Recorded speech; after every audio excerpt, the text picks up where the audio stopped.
এইটা একটু এই জায়গাটা একটু দেখান। বারান্দা এই যে এটা হলো একটা ঘরের ব্যালকনি, ব্যালকনি। ঠিক আছে। তো এই ব্যালকনিতে চাইলে আপনার যেহেতু ওই দিকটা খোলা আছে, বাতাসও আসে মাশাআল্লাহ ভালোই। তো এখানে চাইলে আপনি অল্প খরচে মুরগির একটা ঘর বানাইতে পারেন। এখানে কোনো আপনার এসএস এর দরকার নাই, কোনো রডের দরকার নাই, শুধু বাঁশ।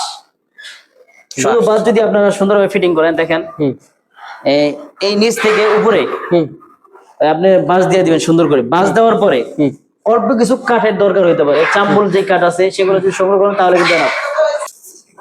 ওই যে ভাই ছাদ থেকে এই যে আপনার যে ওয়ালটা দেখাই, যে ওয়াল থেকে নিয়ে আপনি 5 ফিট আরএফএল নেট দিবেন, আর ওই অতটুক পর্যন্ত আপনি ঢাইকা দিবেন। আর টিনটাও ঢাইকা দিতে পারেন, অথবা আপনি অন্য কোনো কিছু ঢাইকা দিবেন। 5 থেকে 6 ফিটটা খোলা রাখলেন, যে 5-6 ফিট খোলা রাখবেন ওইখানে আবার আপনি পর্দার ব্যবস্থা করে দিবেন। আচ্ছা, বুঝতে পারছেন? বেশি খরচ না, একবার সামান্য খরচ।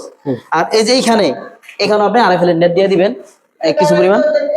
এই যে আরএফএল নেট 1 ইঞ্চি সাইজ যেটা, সেটা দিয়ে দিলেন, তাহলে এনাফ হয়ে গেল। সুন্দর একটা ঘর আপনার হয়ে গেল একবারে কম খরচে।